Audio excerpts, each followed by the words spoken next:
Welcome everyone for the day 3 of TAC 2020 conference, and you are in track 1, Culture and Collaboration. So for this session, the speaker is Nivarthi Jairam. Let me give a quick introduction.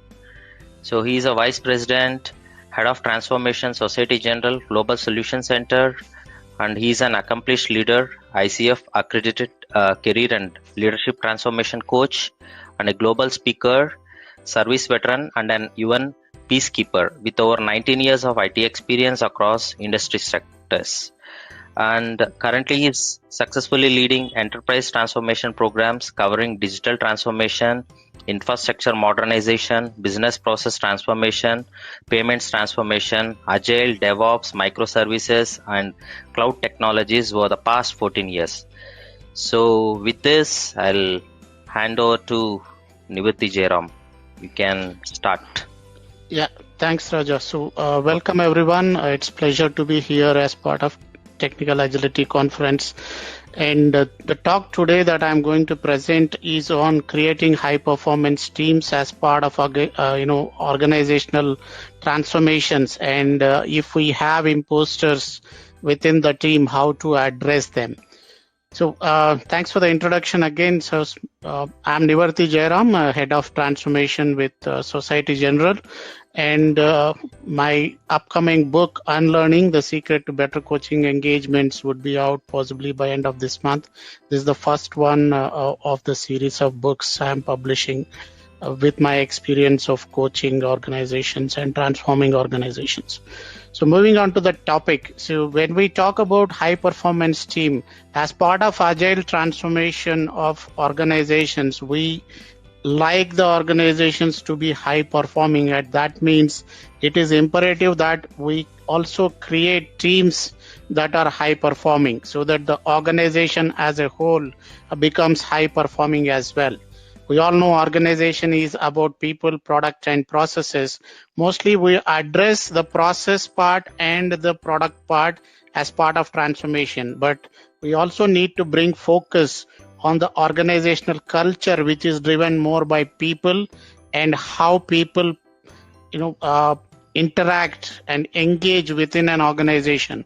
So as part of that, we just wanted to cover on the need to build high performing teams, and if you have certain people who are potentially capable but are not confident about their capabilities themselves, can impact organizations, and what we as leaders and coaches can do to help them. So to start with, what is the definition of a high performing team or an organization? So one of the definitions as per New York Times, it says a team or an organization that is very much focused on achieving its goals and vision, and superior business results can be produced for the organization that it is part of, is a high performing team. Or if the organization as a whole is able to clearly articulate its goals and objectives and is able to achieve consistently, then we call that organization as a high performing organization. Another one of the definitions that we got from Forbes again is a group of people who share a common vision, goals, and metrics, and then collaborate amongst themselves and challenge each other so that they are accountable for consistently achieving outstanding results as a team. So that is something also a definition of high performance teams in organizations. Now, if one team has to be known as a high performing team, then what are the multiple characteristics that we can look at? What are the elements that can define or that can help us understand that, okay, this is the team, or qualify that or validate that this is the team which is a high performing team? The first one, the team should be able to clearly articulate its vision, goals, and objectives.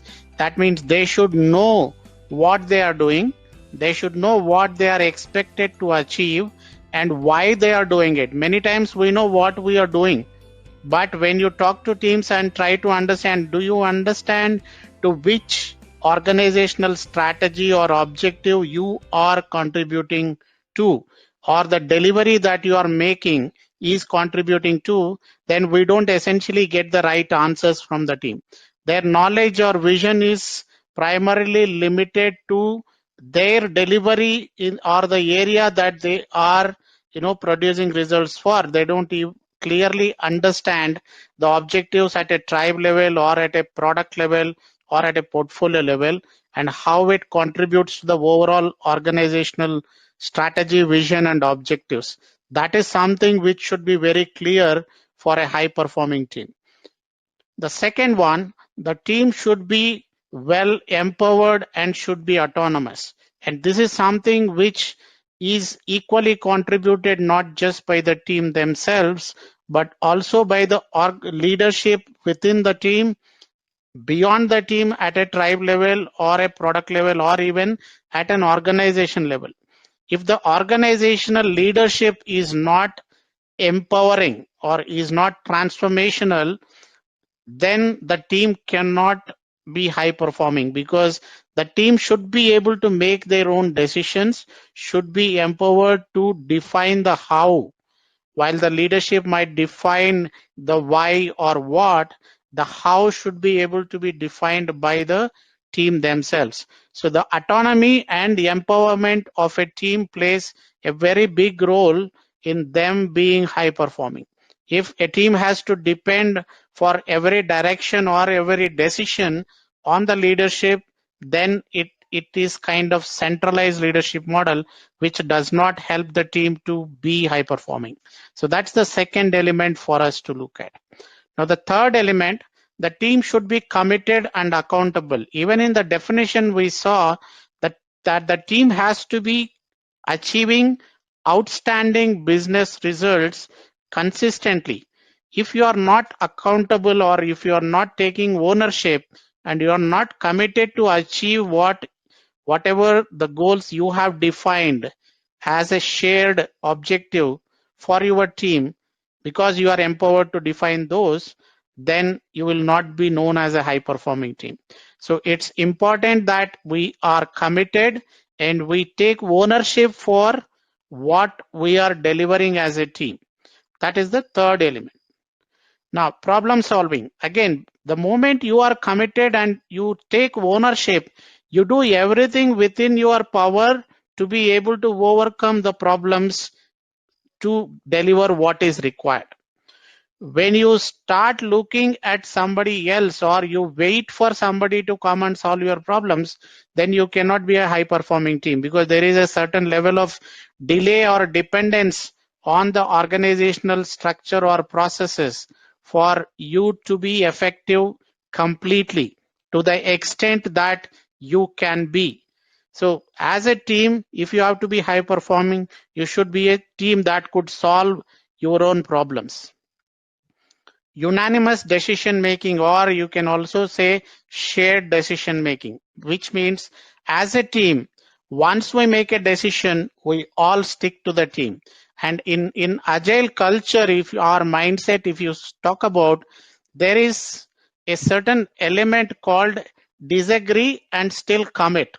So as a team, many times as a member of a team, it can happen that we don't agree with all the decisions. We don't necessarily be in compliance or in agreement with the decisions we make as a team.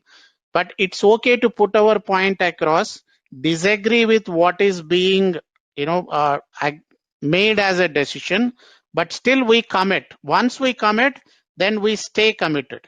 So it's not always required that the decision has to be completely done with 100% agreement, but we should have 100% commitment to the decisions we make as a team. So that is something which is very important for us.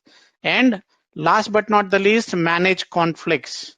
Again, it's very important to understand each other. That means the team that is high performing, or that can be qualified as a high performing team, should be able to manage conflicts, which means we all members of the team have to be highly emotionally intelligent, to be able to understand each other quite well, and then resolve the conflicts that arise, not have egos within the team. So these are some elements of characteristics that a high performing team should essentially have. Now coming to the next point as to what are the steps to create a high performing team. Firstly, form smaller teams. Means that is essentially what we call as agile teams, preferably less than 10 members, so that we have a cohesive and a collaborative environment for the team to function. And then number 2, provide clear vision and empowerment. Build trust. A lot of people would like to understand what or how to build trust. If you have heard of trust equation, trust is built if you have credibility, which stands for C, reliability and intimacy. If in the team all members have credibility and they bring credibility to the team, that is something which can build trust.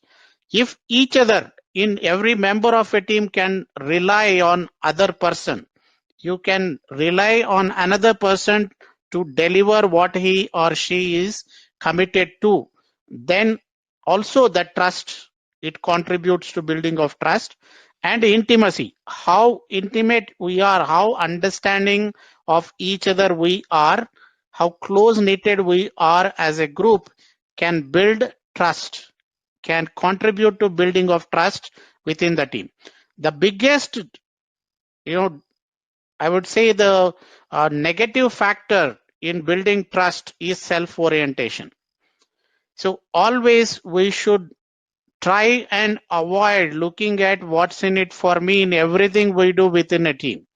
Our orientation as a team, if we have to be high performing, is to look at what I am doing, how it contributes to the team, and what value can I bring to the team rather than what I am getting from the team. And that is one major negative aspect if you are concentrating on yourself, to lack of building trust. So building trust is about credibility, reliability, intimacy, and taking away the self-orientation. That is something which is very important. And fourth one, provide inspirational leadership. So as leaders, if we have to build high performing teams, we have to provide inspirational and transformational leadership. In the next slide, we will see as a leader what we need to contribute. And also as a team and as an organization, we have to focus on team and the dynamics within the team. How cohesive the team is, how collaborative the team is between themselves. Are we seeing some conflicts, or is there a certain element of capability issue or a capacity issue? All those elements have to be looked at in the steps of creating a high performing team. Now, the major factor or a significant factor is the leadership that plays a very big role in creating high performing team. If the leadership is not at a right level of maturity, then we cannot have a high performing teams within the organization. And we'll look at what elements need to change or what contributions leadership can provide so that we can create high performing teams within the organization. First is identifying the right people with the right attitude, people with right culture, people with right mindset to be part of the team. We all say that skills and competence can be built, but it is very difficult to change the mindset or very difficult to change the attitude of a person. It takes long time to do that. So identifying the right people who are culturally fit, who have the right mindset, who can be collaborative within the team is something as leaders we should look for to bring in if we are trying to build high performing teams. In many organizations, if you go today, the first thing they look for is the cultural fitment, whether you are culturally fit to be part of the team in the first place. I was part of ANZ Agile Transformation at an organization level. And we went ahead with the complete restructuring of the teams, which means each and every person was asked to reapply for the roles that they think they would fit for. And the first assessment that we had to go through was whether we have the right mindset to be part of the team itself. So that's where we started. So it is very important to focus on having the people discussed. And the third one, have the right feedback system to provide to the team and also get it from the team. This having the right open and transparent feedback system contributes to taking out the political elements that could negatively impact or bring down the collaboration within the team. So that is something which is very important. We should also look at measuring team performance over measuring individual performance. And this also helps in building better trust within the team than one trying to be superior to another person. So if you have to build a high performing team, that means the team should be able to help each other and bring everybody up to the same potential. That can happen only when you measure team performance than measuring individual performance. Providing empowerment and autonomy is very important element for the leaders. So it is something leadership has to play a very great big role in decentralizing the decision making and not just offload the tasks, offload authority to make those decisions. Many times we see that the leadership is comes and tells us, okay, you can go ahead and do this job, but we don't have the right authority to make a decision if we run into an issue while undertaking that particular task or delivering something. So that is something very important. So decentralizing decision making and delegating authority is something which is very important for us to create high performing team. As a leader, we should be able to provide clear vision and objectives for the team so that they can come up with the right way of executing and delivering what is intended. And we all should be servant leaders if we have to build high performing teams. That means we are more facilitators in a conversation, facilitate conflict management for the team, facilitate capability build for the team. All those elements facilitate the right environment so the team can grow themselves. That is something we should be able to contribute as leaders. Last but not the least, psychological safety. Provide room for innovation, provide room for learnings, not failures, because we should look at every failure as a learning. So providing that psychological safe environment where people can fail, people can learn, look at failure more as a learning. So how we celebrate failures than ridicule them can help us the high performing teams to be created or built or even sustained in the long run. That is something which is very, very important. So these are elements of creating high performing teams and what it constitutes, and also how organization or leaders can play a role in creating those. Now moving to the important element that could adversely affect the high performing team. That is something called as imposter syndrome.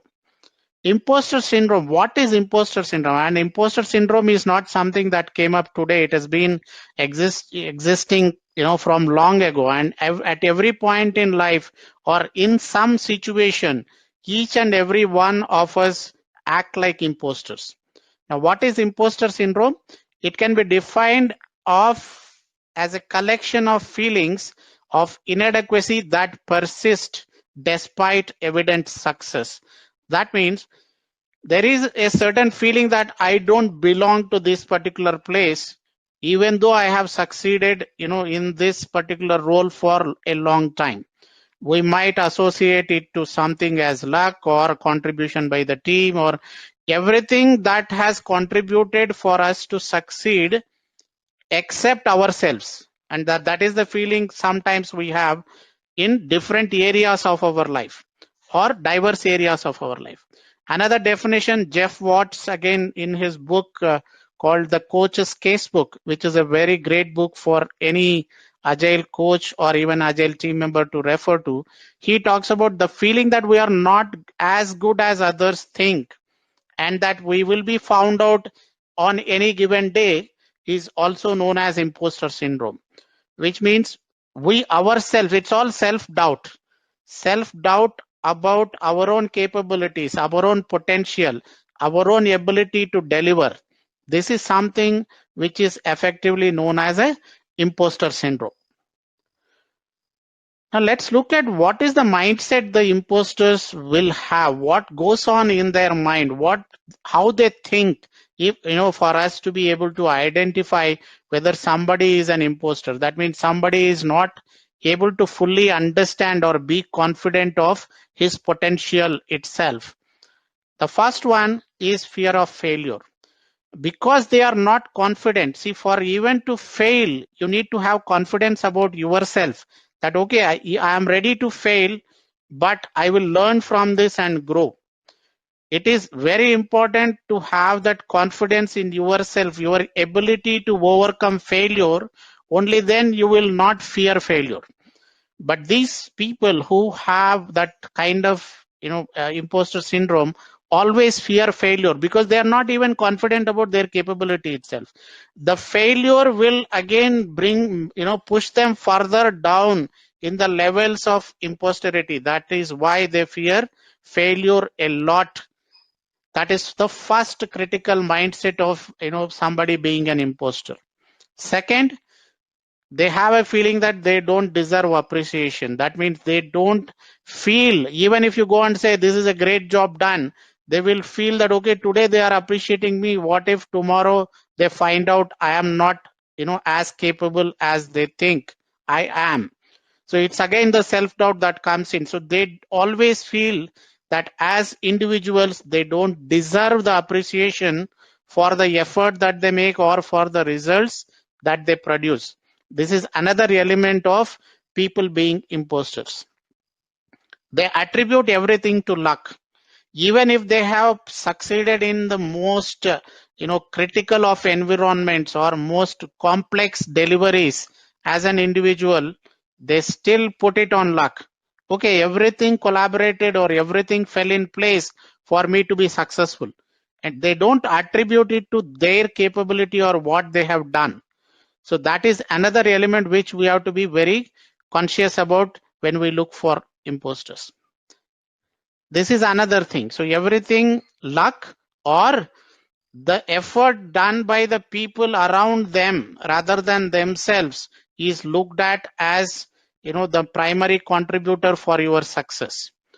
And that is another element aspect these people have in mind, that I am not capable, but I am succeeding because the team is succeeding, or I am succeeding because somebody helped me at the right moment for me to succeed.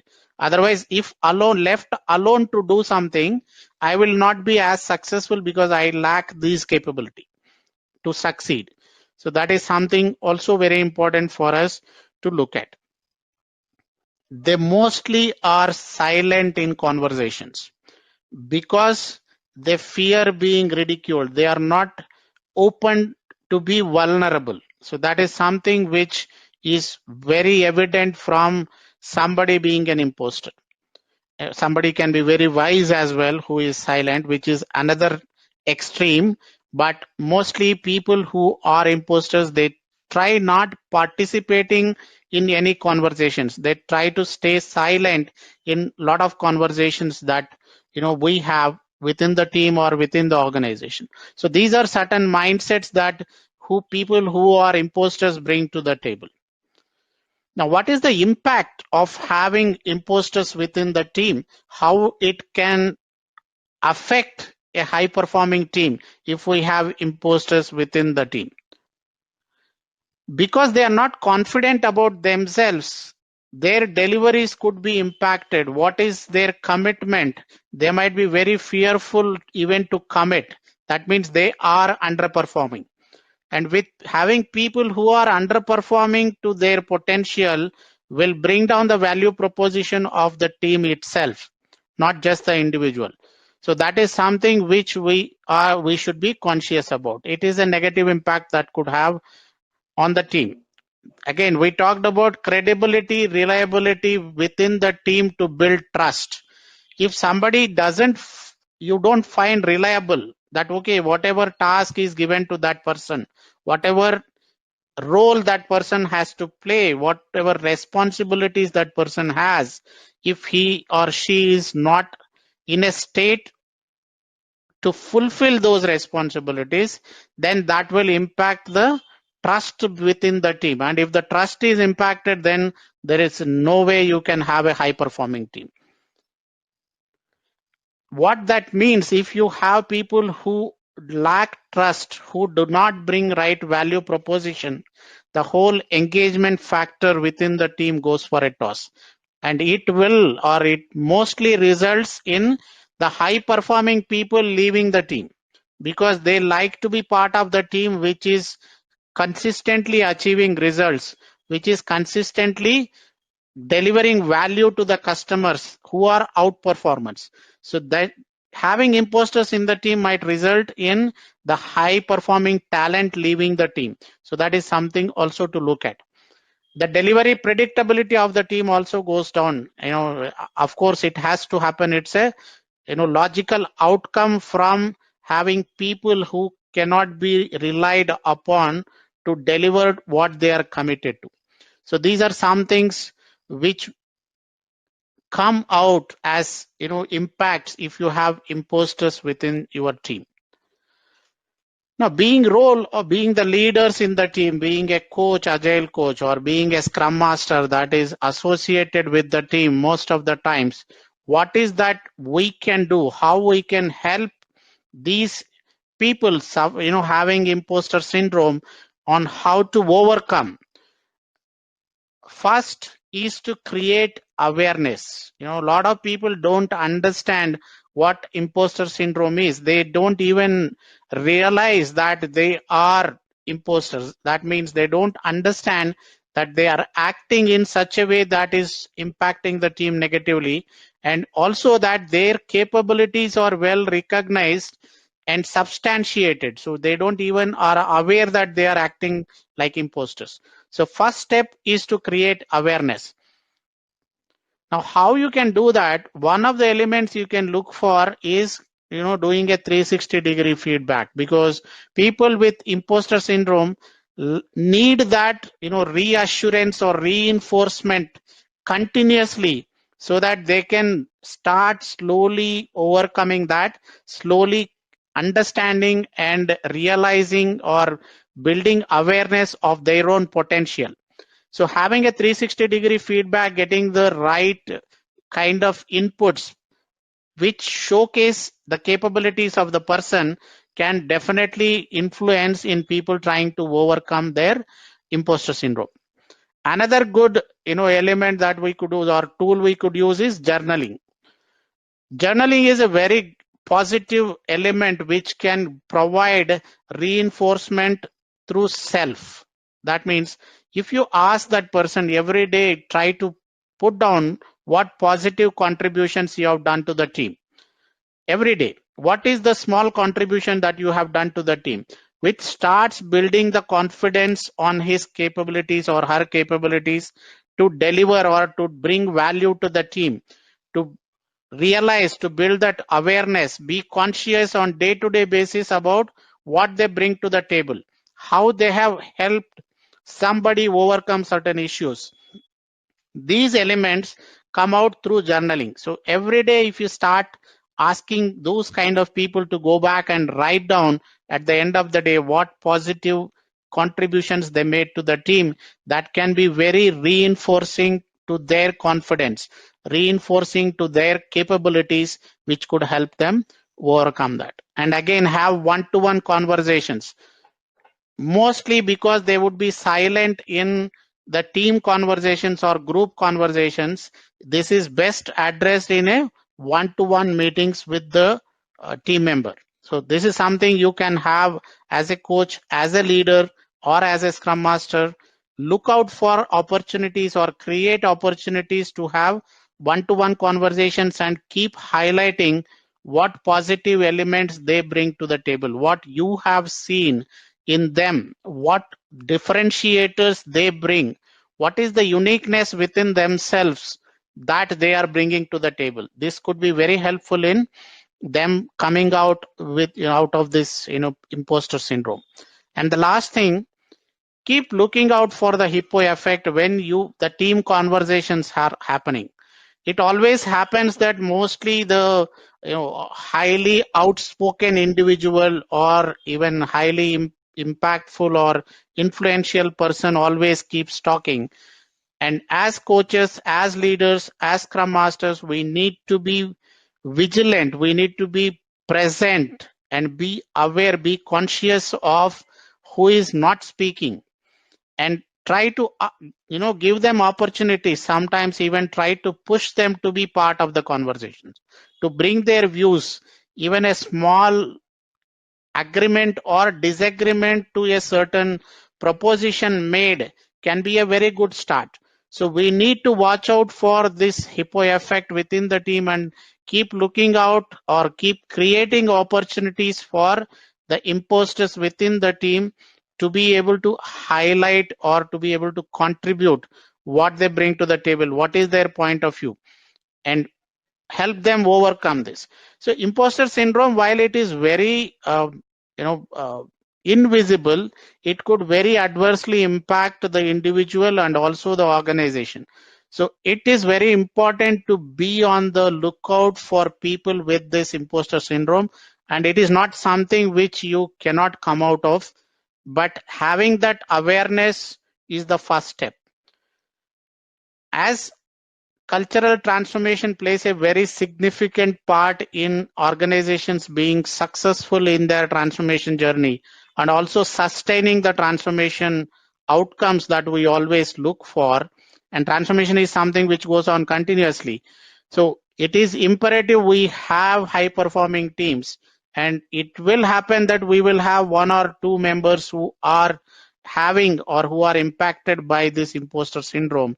That is why we thought it's very significant to highlight this and build awareness within the community to be able to identify these people and help them to realize their full potential. I think that's all I have. So you can connect with me on my personal website or on LinkedIn, and we can have more conversations on various aspects, whether limited to imposter syndrome or any other elements of transformation. I'm done with my session. Any questions that we have, which we like to take up? Yes, Jairam, we have some questions. Let me read out for you. So give me a minute. So the first question is, some team members will be in that area of self-motivation or orientation. How can we deal with that team members?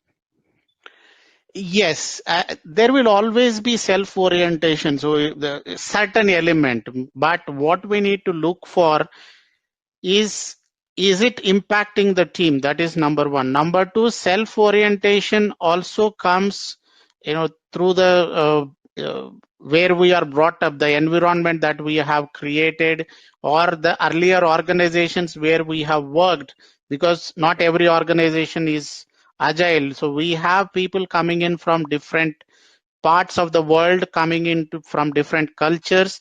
So self-orientation is something which you would see in people.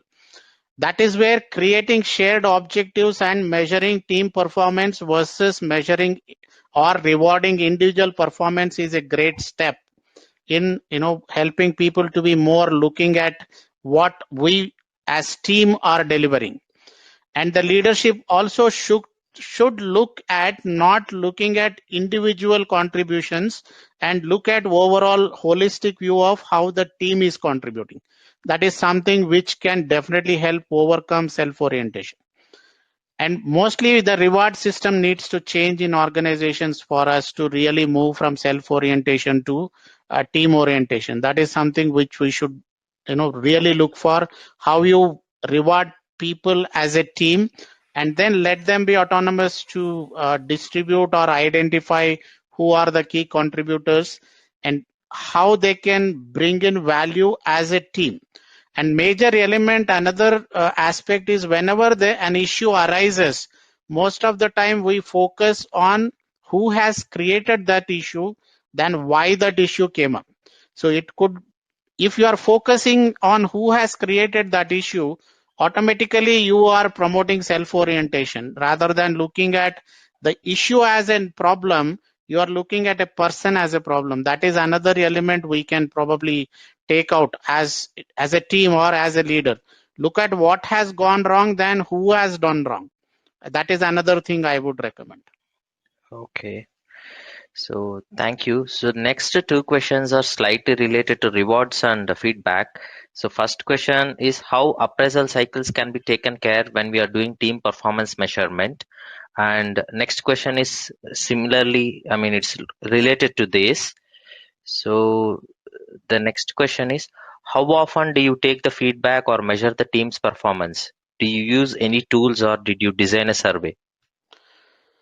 Okay, I think we are still maturing in that journey as an organization to look at team performance. So this year we have the awards where we had team of the year, and of course we had the leader of the year as well, even employee of the year. But we started with team of the year awards this year. So which means we are trying to slowly move away from recognizing individual performance to team performance. So how you motivate people to be looking at complete team as an providing value or delivering outcomes is something you can look for. Now, how frequent should be the feedback? I think it's again dependent on the maturity of the team and the journey they have as an individuals. That means if the team is frequently changing, then your feedback loop has to be much shorter. If it is a stable team that is continuously performing, you are more empowering them to have that feedback within themselves. That means how you as a leader can facilitate that conversation within the team. If you take one example, if somebody comes and tells you that, okay, as a manager or as a leader or even as a scrum master in the team, I have a problem with X person. The moment they are coming to you, then going and talking to the person means that there is lack of trust between themselves. Now, how you as a coach or a leader or as an individual scrum master look at that, instead of trying to just resolve the issue, we should also look at parallelly trying to understand what is creating that lack of trust within the team is something we have to think about.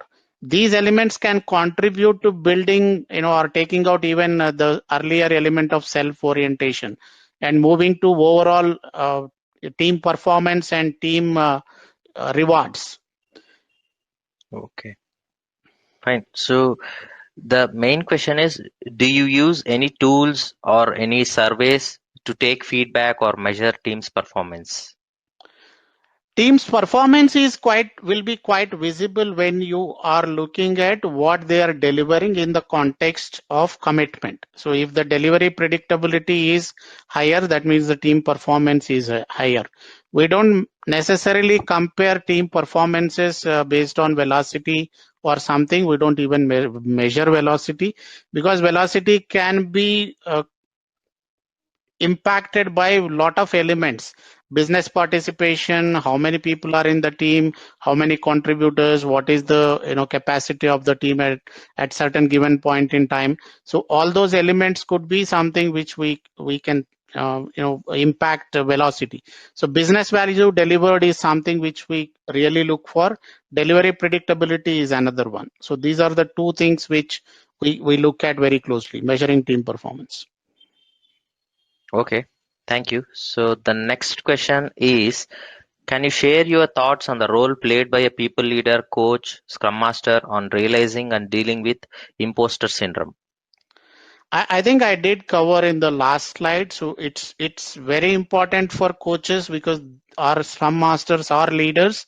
First thing is to identify that somebody has this element of imposter syndrome, and then start creating that awareness, reinforcing their capability to deliver, reinforcing their importance in the team, reinforcing their abilities and what uniqueness they bring to the table, what contributions they are making as individuals, and why we value their presence in the team. That continuous reinforcement, positivity, and even in retrospectives, you can ask the help of other team members to highlight and be vocal about the contributions of these people, which can build that confidence levels and reinforcement of their capabilities. So as a coach, you can do a lot of things. As a scrum master, as a leader, you have a very big role to play in helping these people overcome that imposter syndrome and really contribute to the best of their potential, which they have. It's not that they lack potential. They have the potential. It's only the belief of that potential they have, which we have to create as coaches or leaders. Okay. So, I mean, a question linked to this. Have you come across where majority of the team members is having imposter syndrome? That's a very good question. So it might happen. It's a potential or a hypothetical possibility, but then your team would not be high performing. So you will again look at whether there is complete lack of trust or reliability within the team. That is something you have to really look for. I have not so far come across as a team where every individual is having this in at the workplace. So there could be other elements where they feel themselves to be imposters, but not at workplace. There could be one or two people in a team that we look out and we try to address, but not like majority of the team members or in such fashion. Okay. So, thanks, Jairam. So, next question is, if we always measure team performance, how will leadership be able to recognize key contributors? I think we need to move away from that key contributors, kind of structure itself. We all talk about flat hierarchies as part of agile organizations. That means the growth is more on your field of expertise, how you grow in your domain, how you grow in your technical excellence. So focus is more on growing your domain expertise or depth of knowledge in the field that you are working on than thinking about hierarchical growth. In many organizations now, we have careers for expertise within the system than just management roles. That means we have people who are developers and who want to be developers for 15-20 years. It does not mean they don't grow in the organizations. They grow as technical leaders within the organization, but they still want to contribute to be in the development hands-on, because that is what they get a high from. So essentially, probably in the Indian context, we look at growth or recognition from growing hierarchically, being called manager or being called a VP or something like that, rather than being known for your expertise within a certain domain or certain technology or even certain business aspect. So I think we need to move away from that kind of growth proposition or looking at that as the validation of our contribution, rather to move towards looking at growing our depth of expertise. Okay. So, thank you. Next question is, how team performance is related to team's maturity? That's again a good question. So as the team matures, see, we all understand, I don't know how many people realize that human mindset looks like an iceberg. If you have seen the mindset formation of a human, that means we all start from what we are doing and then slowly move downwards to the who we are. And the more we define and understand who we are in a team, the more critical or strong beliefs that we start uncovering, which kind of limit us in our conversations or developing relationships. So as the team gets more mature, you start looking or you start realizing the lower levels or stronger belief systems within your team members, which could bring in that much stronger challenges to overcome as well. So the team performance is a reflection of the dynamics within the team, and the dynamics are positively or negatively impacted based on the maturity journey they go through of understanding each other within the team and how they are able to overcome certain limiting beliefs each one brings to the table, and helping each other, how much they trust each other. So that is how the maturity of the team can influence the performance of the team. Okay. So next two questions are slightly related. Let me read out the first one. What if a team gets small lived projects rather than working in continuous flow of product, and there are 1 to 2 people each project in parallel executed in Scrum? How do you motivate them and maintain a one team feeling? So next question is related to this. How to motivate people in a high performing team which can long last? Okay, so first question, I think if you have a team that is very short-term oriented, but still if you build the mindset of people to go wherever they are and still look at that particular team from a team point of view than looking at individual point of view. It's all about the mindset. Self-orientation to team orientation does not always depend on the kind of people you work with. It's how you are rewiring yourself in the whole journey. So if you are able to do that successfully in one team, you can always bring the same mindset to another team as well. A person who has built an agile mindset in an agile organization, even if you take that person and put him or her in a complete waterfall team or an organization, they would still exhibit that mindset of being agile. They would still exhibit an ability to try and deliver things faster or look for ways to deliver value and challenge the status quo. So if the mindset is built right as part of the high performing team, I think you will be able to build that more easily, whether it is short term collection of people or is a long term collection of people. And it answers also the second question.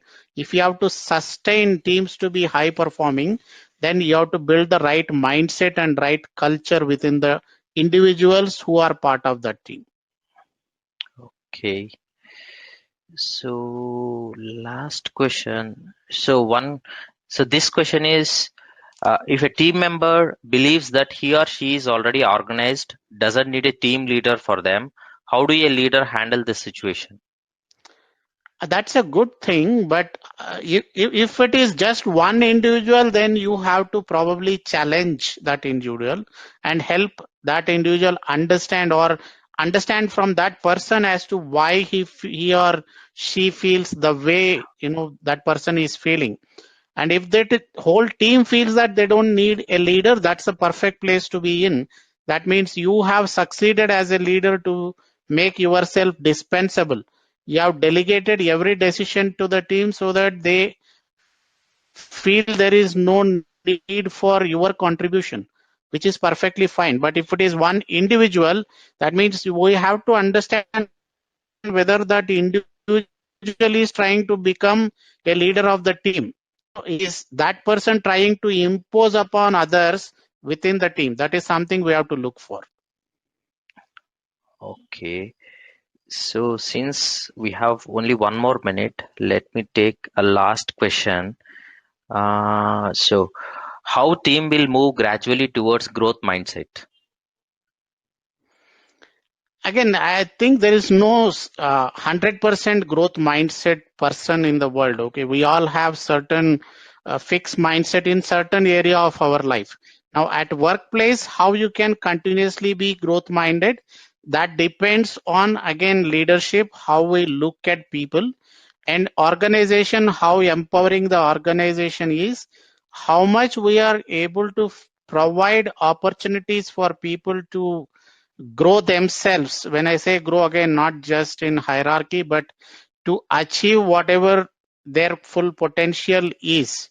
That is something which, as leaders and organizations, if we can facilitate that, then people will be in that mindset of continuously being growth minded.